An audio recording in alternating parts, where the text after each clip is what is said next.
Assalamualaikum warahmatullahi wabarakatuh. Innal hamdalillah nahmaduhu wa nasta'inuhu wa nastaghfiruh wa na'udzu billahi min syururi anfusina wa min sayyiati a'malina man yahdihillahu fala mudhillalah wa man yudlil fala hadiyalah wa asyhadu an la ilaha illallah wahdahu la syarikalah wa anna muhammadan abduhu wa rasuluh amma ba'du. Alhamdulillah, puji syukur kehadirat Allah Subhanahu wa Ta'ala. Pada kesempatan kali ini, Allah telah memberikan saya kesempatan untuk berbagi sedikit kebaikan kepada kalian semua yang ada di rumah. Salawat serta salam selalu saya panjatkan kepada Nabi Muhammad SAW beserta keluarga, sahabat, dan pengikutnya hingga akhir zaman. Baiklah, sobat muslim semuanya, coba deh kalian sedikit pejamkan mata kalian dan kalian bayangin, ada gak sih satu aja nama seorang teman kalian yang dimana saat kalian susah, saat kalian benar-benar di titik terendah kalian, dia selalu ada untuk kalian, dia selalu menjadi garda terdepan untuk menolong kalian. Coba pejamkan mata kalian dan bayangin satu nama dan satu wajah yang tergambar dalam pikiran kalian. Saya yakin kita semua pasti punya satu sosok itu. Dimana lagi teman itu sangat mudah kita dapatkan, apalagi di era digital saat ini. Dengan followers, dengan nge-follow, nge-add, nah itu tuh udah kayak aku follow dia dan ya udah dia menjadi temanku, teman media sosial tapi teman-teman. Nah, dimana sahabat sejati itu bukan sekedar koneksi internet ya. Tadi kan teman medsos itu kan butuh koneksi internet. Nah, dimana teman sejati atau sahabat sejati itu tidak membutuhkan itu semua, teman-teman. Sahabat sejati atau teman sejati itu butuh hati, butuh akhlak, dan butuh komitmen. Karena sejatinya teman itu bukan sekedar partner nongkrong atau partner gosip kita doang, tetapi ia juga adalah cerminan diri kita dan seringkali menjadi penentu arah hidup kita juga. Jadi hari ini saya akan ngobrolin tentang harta tak ternilai setelah keluarga dan iman, yaitu adalah persahabatan dalam bingkai akhlak Islami. Gimana sih caranya jadi sahabat yang bukan cuma asik di dunia, tapi juga bisa jadi penolong sampai kita di akhirat, biar nanti di surga kita bisa ngopi bareng lah. Seringkali ini kita melihat persahabatan itu diuji, yang dimana awalnya deket, lengket, sering kemana-mana berdua, tapi tiba-tiba renggang cuman gara-gara status WA atau nggak saling bantu saat senang, tapi waktu pas tapi hilang begitu aja tuh kalau udah ada ditagih hutang gitu. Misalnya teman kalian ngasih kalian kepercayaan, ya kalian tuh harus bertanggung jawabkan kepercayaan itu, betul tidak teman-teman?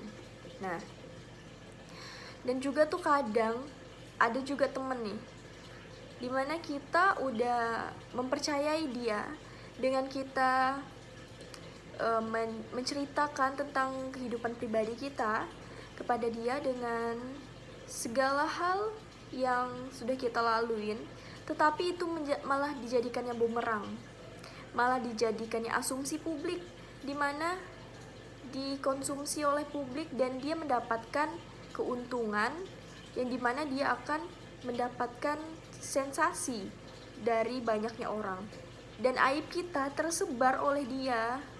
Nah, dia itu adalah salah satu tanda-tanda teman toksik yang tidak bertanggung jawab dan berkhianat kepada diri kita. Itu tidak boleh ya. Nih, coba deh kalian bayangin lagi nih. Bayangkan kalau kalian tuh punya teman yang selalu ada di samping kalian, bukan cuma saat kalian posting foto liburan di Bali atau segepok uang banyak, Tapi juga saat kalian posting mie instan di kos-kosan, saat dompet kalian kering. Nah itu tuh dia juga selalu ada untuk kalian. Dimana teman itu bukan cuman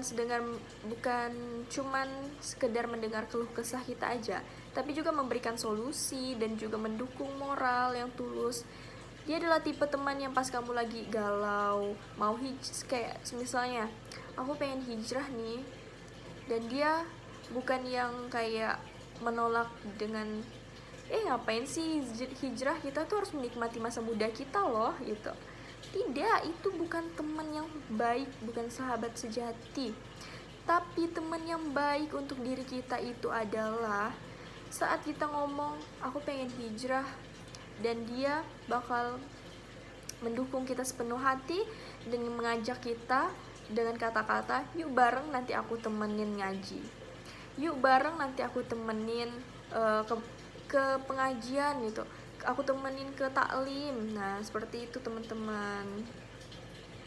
Dimana Rasulullah SAW bersabda dalam hadis riwayat Abu Daud dan Tirmizi yang berbunyi, Al-maru'u ala dini kholihil falyanzur ahadukum man yukhalil, yang dimana artinya seseorang itu berada di atas agama teman dekatnya, maka hendaklah salah seorang di antara kalian melihat dengan siapa dia berteman.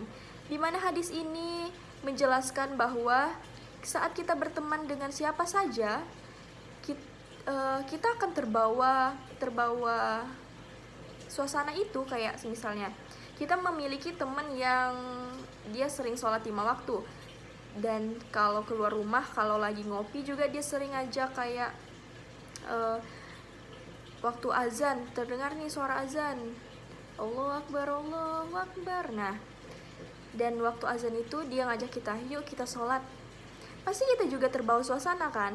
Tetapi di saat kita nongkrong sama temen yang terdengar suara azan tetapi dia hanya menghiraukannya saja, tidak melakukan tindakan apapun, tidak sholat, di situ kita juga akan terbawa suasana teman-teman. Jadi teman itu berpengaruh besar dalam kehidupan kita, dimana teman tadi yang yang sebelumnya saya katakan, teman bisa menjadi cerminan diri kita. Dan juga Rasulullah SAW bersabda yang pada hadis riwayat Bukhari dan Muslim yang berbunyi, madhalul jalisi solihil wasaui kamil lil miski wa nafikhil kir fahamilul miski imma an yutzikiyaka wa imma an tabta minhu wa imma an tajida minhu riha toibatan wa nafikhul kiri imma an yuhriko tibaka wa imma an tajida rihan kabitsa. Jadi mana artinya? Perumpamaan teman yang baik dan teman yang buruk ibarat penjual minyak wangi dan pandai besi.